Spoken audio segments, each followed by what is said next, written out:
नमस्कार साथियों, मैं अरविंद कुमार अंबेडकर प्राइम से। मैं भी जंतर मंत्र पे आया हूँ। जंतर मंत्र पे महिलाओं ये जो ग्रुप है ये इन बेटियों के समर्थन में आए हुए हैं। हम इनसे बात करते हैं। आप कहाँ से हैं? प्रगतिशील महिला संगठन दिल्ली के साथी हैं। मेरा नाम पूनम है, मैं महासचिव हूँ संगठन की। आज हम लोग आज फिर से आए हैं, लगातार आ रहे हैं जब से ये साथी यहाँ बैठे हुए हैं। और आज महिला संगठनों और राष्ट्रीय महिला संगठनों और समूहों का आह्वान था महिला एकजुटता दिवस मनाने का।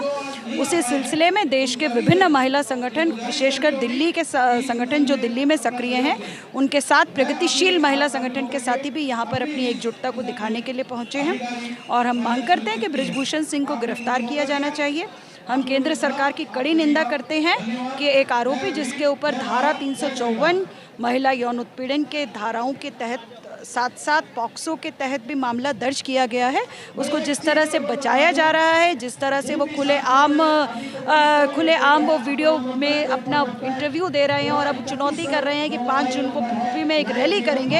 हम कहना चाहते हैं कि कानून के शासन की सर्वोपरिता बना के रखनी चाहिए और कानून के शासन की सर्वोपरि बनाए रखना जो है मोदी सरकार की जिम्मेदारी है, दिल्ली पुलिस की जिम्मेदारी है। और ये मांग करने के लिए कि इन आरोपी को गिरफ्तार किया जाना चाहिए। हम यहाँ पर इनके साथ एकजुटता कर रहे हैं और केंद्र सरकार की हम निंदा करते हैं, उसकी दिल्ली पुलिस की निंदा करते हैं कि इतनी देरी उन्होंने लगा दी है यौन उत्पीड़न के आरोपी को न केवल गिरफ्तार करने में, बल्कि सरकार जिस तरह से इस आरोपी को बचा रही है उसकी हम कड़ी निंदा करते हैं।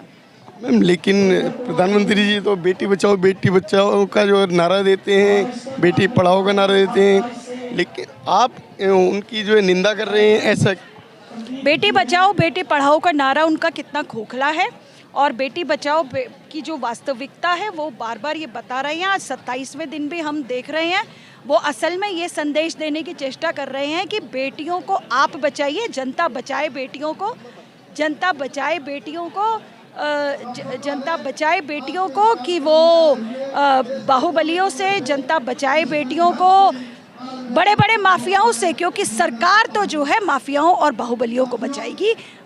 बृजभूषण के ऊपर कार्रवाई न करके वो साफ साफ देश की बेटियों को ये संदेश दे रही हैं। लेकिन प्रधानमंत्री जी के ऊपर आप आरोप लगा रहे हैं जैसे कि वो कार्रवाई नहीं कर रहे हैं, तो ऐसा क्यों? हम आरोप ये नहीं लगा रहे वो कार्रवाई नहीं कर रहे, हम कह रहे हैं वो भेदभावपूर्ण कार्रवाई कर रहे हैं। वो कानून का शासन सर्वोपरि है। कानून ये है कि जैसे ही किसी के ऊपर एफआईआर दर्ज होती है, पुलिस की जिम्मेदारी बनती है आरोपी को गिरफ्तार करने की। इस मामले में पहली बात एफआईआर दर्ज कराने के लिए भी शिकायतकर्ताओं को 8 घंटे डीसीपी के ऑफिस में बैठना पड़ा, पार्लियामेंट थाने के अंदर बैठना पड़ा और उसके बाद भी सुप्रीम कोर्ट के दखल के बाद एफआईआर हुई है। जबकि कानून है कि जैसे शिकायत आएगी आपको एफआईआर करनी होती है और उसके बाद भी अभी तक गिरफ्तारी नहीं की गई है। 164 का बयान भी दर्ज हो गए हैं। अगर यही एक साधारण आरोपी होता तो अभी तक उसकी गिरफ्तारी हो जाती, क्योंकि इस आरोपी को क्योंकि सत्ता का संरक्षण है इसलिए उसकी गिरफ्तारी नहीं हो रही और इसीलिए हम निंदा करते हैं। और इसीलिए प्रधानमंत्री नरेंद्र मोदी की बात की तरफ एक संशय जाता है और भारत की महिलाएं देख रही हैं कि क्या वास्तव में वो बेटियों को बचाने की बात करेंगे। और क्योंकि जिस तरीके से उनके पूरे राज में हमने लगातार देखा है कि यौन उत्पीड़न के आरोपियों के समर्थन में सत्ता जिस तरह से खड़ी रही है और लोगों को सड़कों पर निकलना पड़ा है कानून लागू करने वाली एजेंसियों से काम करवाने के लिए, और वही एक बार फिर से होता दिखाई दे रहा है। 27 दिन हो गए हैं, एफआईआर हो गई है, धरने पर लोग बैठे हुए, लेकिन अभी तक गिरफ्तारी नहीं हुई है। ये हम कहना चाहते हैं। ये आप भारत के साथ साथ दुनिया की औरतों को संदेश दे रहे हैं कि विश्व गुरु के नेतृत्व में भारत की औरतें न्याय के लिए, खासकर वो किसी भी तबके, किसी भी धर्म, किसी भी जाति की हो, भारत की औरतों को न्याय पाना कितना मुश्किल है, आपकी ये अकर्मण्यता ये साबित कर रही है। तो मैम, आपका कहना है कि जो है अभी हमारी जो सेंटर में गवर्नमेंट है वो पूरी तरीके से काम ठीक से नहीं कर पा रही है।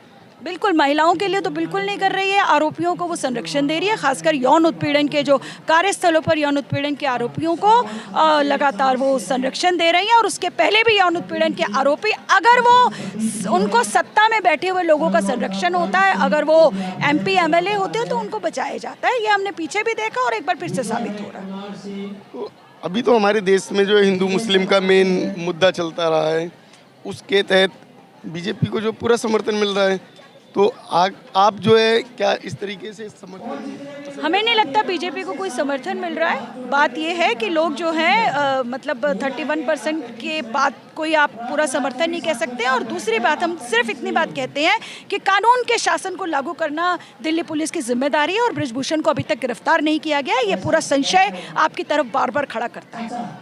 मैम 31% की जो आपने बात कही है, तो फिर जो लगभग 69 जो % जो लोग सोए हुए हैं वो वोट करने क्यों नहीं जाते हैं? अपना मत का अधिकार क्यों नहीं लेते हैं? ऐसा नहीं है वो सोए हुए, वो जिनको वो चाहते हैं उनको वोट करते हैं। ये नहीं है, आपने जो बताया कि सब लोग बीजेपी को समर्थन कर रहे हैं, मैंने आपकी उस बात का वो किया। कर्नाटक का रिजल्ट इसको और ज़्यादा स्पष्ट कर रहा है। तो अगर ऐसा कुछ है तो आप आने वाले टाइम में 2024 में हमारे देश को क्या संदेश देना चाहिए? मैं संदेश यही देना चाहूँगी कि महिलाओं को इसी तरीके से न्याय के लिए लड़ते आना पड़ेगा, सड़कों पर उतरना पड़ेगा।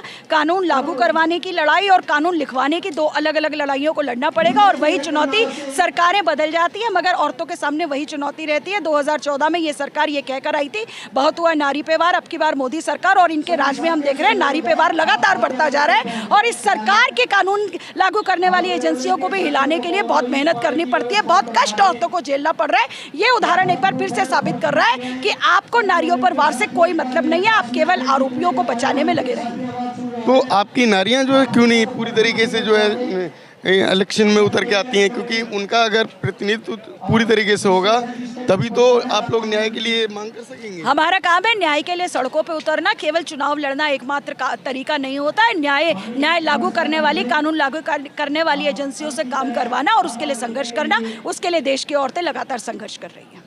धन्यवाद। तो जैसे कि अभी आपने देखा है कि महिलाएं जो कि इन बेटियों के समर्थन में खड़ी हुई हैं और पूरी तरीके से जो है उनका न्याय देने का, उनको न्याय मिलने के लिए पक्ष में हैं। तो धन्यवाद। हो गया।